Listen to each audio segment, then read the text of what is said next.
Hello everyone, it is Saturday, and this is Val. That's me. So this week's topic on FTM Transtastic is BDSM, and I'm not like actually an active player in the BDSM community apart from thinking about it and watching it occasionally for my own personal pleasure and enjoyment. But yeah, really I'm not like involved. But that's what I find interesting about this topic. Like BDSM, it is a community. It can be like a lifestyle. It's not just some conglomeration of sex acts and that makes it BDSM, but there's like a culture built around it that I'm not part of, even if I enjoy some things from it or even do things that would be considered BDSM. But if we were to think of BDSM as just the sex acts, basically what it is, you know, there's complete domination over someone, there's complete subordination under someone, there's bondage, the whips, the chains, the dungeons, you know, whatever you think of when you think of BDSM, that is also BDSM, but that there's a lot more to it than that. It's not just sex. So if we are thinking about the BDSM community, there's 4 words that kind of come to mind, which come to mind when I think of a lot of different kinds of communities. There's support, consent, acceptance, and safety. That's BDSM community to me.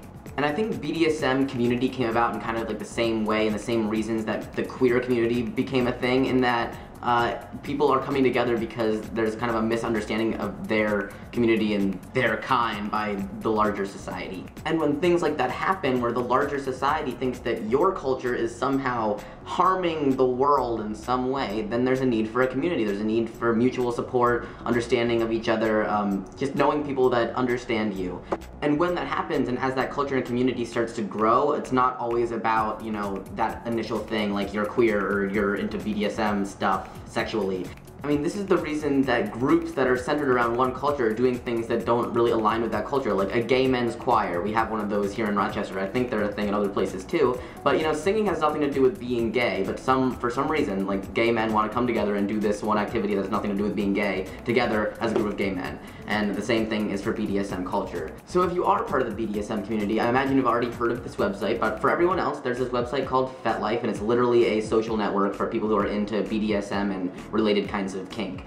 And it has over 3 million members, so that's a lot, but one of the most interesting things about it is that you can kind of form groups and meetups and events for your area, and these aren't, you know, always or even generally sex related. For example, I went to this coffee house near me to go to like this gender variance meetup, which I heard about from a friend, and I went there and it turns out that it was created on FetLife, so everyone there was kind of like part of this BDSM culture that I had no idea about. But it's a group that had nothing to do, like, we didn't come to talk about sex.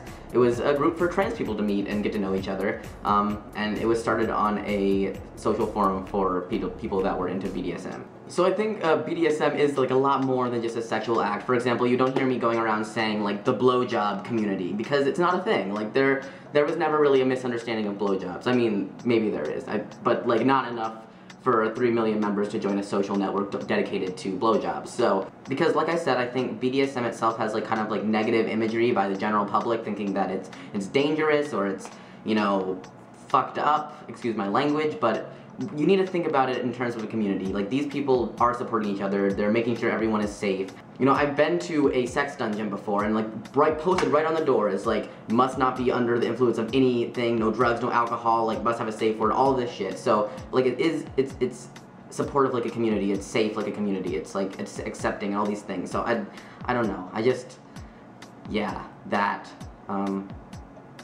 See you next Saturday. And I'll leave a clip from the video that didn't make it to the web last week. Hello everyone, it is Saturday, and this is the first time in a long time that you've seen me shirtless. See you next Saturday.